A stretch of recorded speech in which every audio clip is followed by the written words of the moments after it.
শুভ দুপুর, আসসালামু আলাইকুম। বিসমিল্লাহির রহমানির রহিম। এখন আজকে রান্না করব করলা দিয়ে রিঠা মাছ। এখানে আদা রসুন পেস্ট, লবণ আর হলো হলুদ মরিচ ধনিয়া পাউডার ফাঁকে আমি আগে থেকে পানি দিয়ে এটা গুলিয়ে নিই, কারণ এটা গুলিয়ে দিলে ভালো হয় তরকারিটা বাটা মশলার মতো মনে হয়। আপনারা পাউডারটা যদি ওইটার ভিতরে দিয়ে দেন, ওইটা বাটা মশলার মতো মনে হবে, যে পাটায় পিসা মশলার মতো মনে হবে। তা আমি এটা গুলি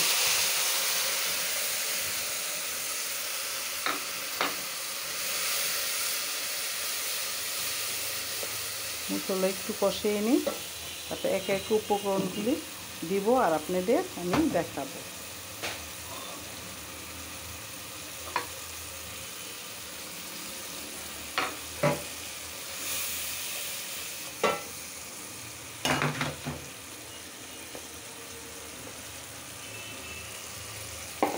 মশলাটা কষানো হচ্ছে।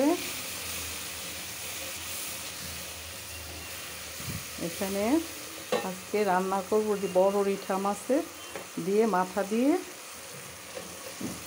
এই করলা দিয়ে মাছটাও কষানো হবে আর মশলাটাও কষানো হবে।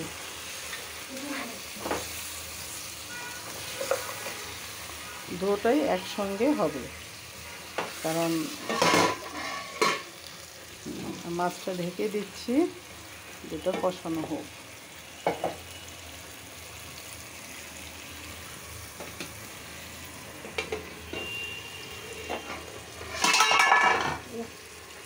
খুব সাউন্ড হইতেছে, রান্না করতেছি তো মনে কিছু করবেন না।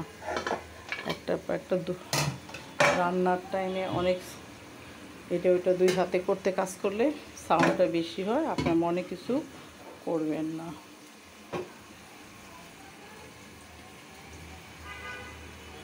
আপনার আপুরা ভাইয়ারা সবাই ভালো আছেন? আমরাও আলহামদুলিল্লাহ সবাই ভালো আছি।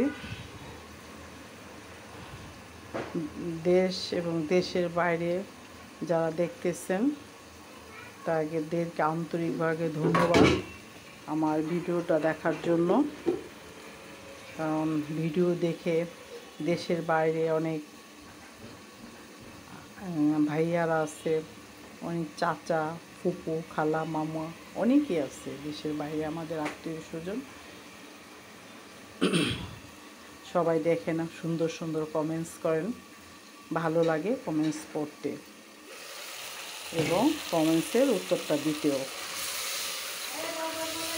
এই মাছটা কষানো হচ্ছে, বড় রিঠা মাছ দিয়ে রান্না করব, আলু দিয়ে করলা দিয়ে ঝোল।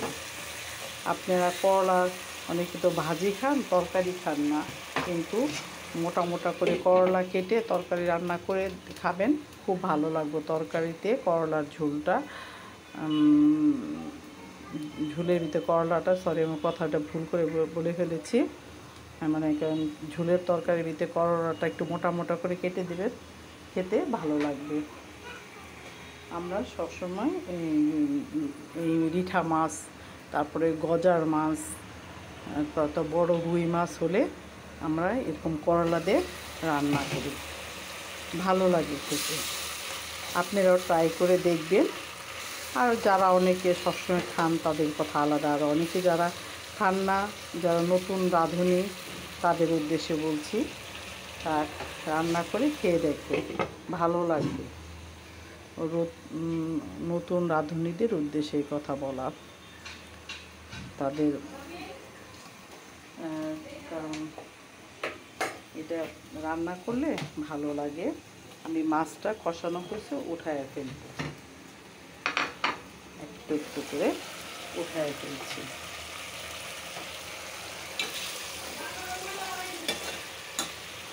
কারণ একটু রান্নাটা মাছকে লেট হয়ে গেছে, অনেকগুলো আইটেম করতেছি তো, এভাবে মাছগুলি উঠায় ফেলবেন।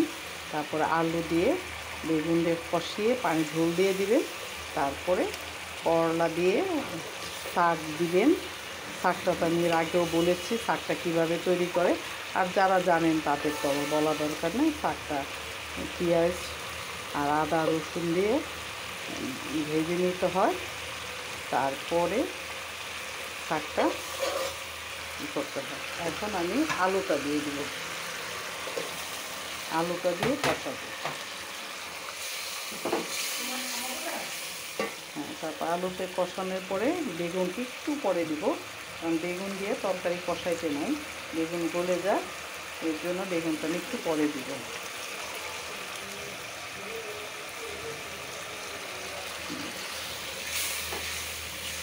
বেগুনটা একটু পরে দিব।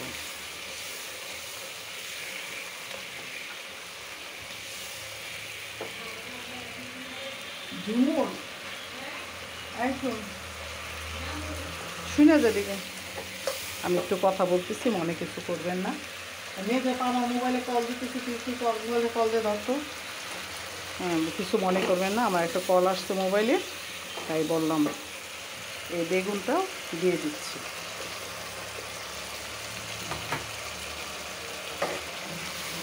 বেগুন দিয়ে বেশি করবো না, কষাবো না, পানিটা দিয়ে দিব, কারণ বেগুনের পরে তরকারি কষাতে নেই। বেগুন দিয়ে কষালে বেগুনটা গলে গেলে তরকারিটা টেস্ট লাগে না। আমি তো সবসময় আপনাদের বলি যে আমি তরকারিতে একদম সবজি গলানো ভালো লাগে না। ঝোলের পানিটা দিয়ে দিলাম, এখন আমি ঢেকে দিব।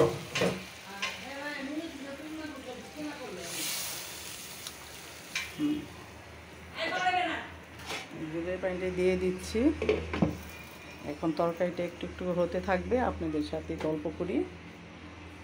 অনেক দূর দূরান্ত থেকে সবাই দেখেন এবং সুন্দর সুন্দর কমেন্টস করেন, লাইক করেন, শেয়ার করেন, খুবই ভালো লাগে। সবসময় আমার পাশে থাকবেন, আমার সামনে যেন সুন্দরভাবে আমি আরও সুন্দর সুন্দর ভিডিও দিতে পারি, কারণ এটা আমার ভিডিও করতে ভালো লাগে, আবার আপনাদের সাথে গল্প করতেও আমার অনেক ভালো লাগে, আপনাদের ভাইয়াদের সাথে। কিন্তু সামনাসামনি গল্প করে উত্তর পাই না, কমেন্টসে উত্তরটা পাই, তা সেটাও ভালো লাগে। কমেন্টসে যে উত্তর পাই, কমেন্টসে উত্তরেটা দিতে গেলে ভালো লাগে। আমার মোবাইলের সাইড থেকে সাউন্ড আসতেছে, মনে কিছু করবেন, বাসায় অনেক মেহমান আছে, সাইড সাউন্ড আসতেছে, মনে কিছু করবেন না। এগুলা কারণ সংসার বাসায় ফ্ল্যাটে থাকলে অনেক একই পাশাপাশি রুম তো কথা চলে আসে। হ্যাঁ, আলু দিয়ে আমার এটা মোটামুটি হয়ে আসতেছে, একদম করলা দিয়ে আলু দিয়ে ঝোলটাও দিয়ে দিছি। ঝোলটা বেশি আমি রাখবো না, অল্প বিস্তর ঝোল রাখবো, কারণ বেশি ঝোল রাখলে তরকারিতে টেস্ট লাগে না। মিডিয়াম ঝোলে তরকারিটা টেস্ট আসে, তরকারিটা টেস্ট আসে।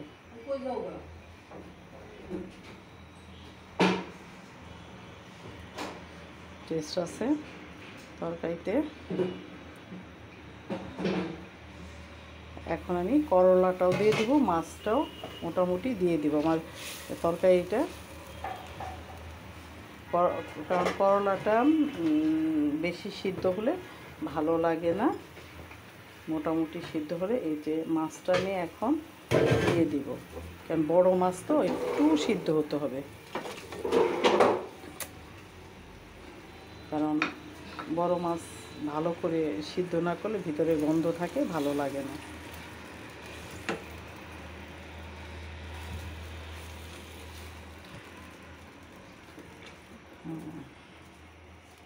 এটা হয়ে আসছে তরকারিটা, আরেকটা বলক আসলে আমি করলাটা দিয়ে দিই। তারপরে করলাটা আর শাক একসাথে দেব। করলা বেশি বয়েল করতে হয় না, অল্প বয়েলেই তরকারি। করলাটা গরমে পানির যে গরমে তাপেই ওইটা হয়ে যায়, ওইটা হয়ে যায়। আর করলাটা বেশি যদি গলে যায় তাহলে তরকারিটা তিতা হয়ে যায়, টেস্ট নষ্ট হয়ে যায় তরকারি। করলাটা মনে করেন নামানোর কিছুক্ষণ আগে দিবেন, দিলে পরে যে পানির তরকারি ঝোলের যে গরমটা, ওই গরমেই তরকারিটা হয়ে যায়।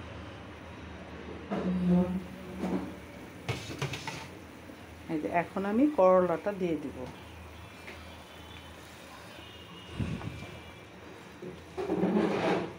করলাটা দিয়ে দিব এখন। করলাটা দিয়ে দিচ্ছি। করলা দিয়ে আলু দিয়ে অল্প একটু বেগুন দিয়েছি, এটা ঝোল করব। করলার ঝোল, বেগুন আলু, বড় মাছের মাথা দিয়ে। এখন এটা আমি শাকটা দিয়ে দিব, কারণ আমার তরকারিটা হয়ে গেছে।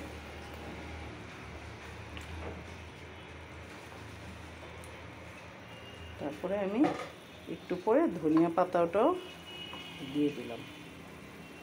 শাকের শীতের দিন তো ধনিয়া পাতাটা দিলেও চলে, না দিলেও চলে, কিন্তু শীতের দিনে হ্যাঁ এখন একটু আমি কাঁচামরিচটা এখন দিব, কারণ কাঁচামরিচের নামানে একটু আগে তরকারিতে কাঁচামরিচ দিয়ে কাঁচামরিচ ফ্লেভারটা সুন্দর আসে।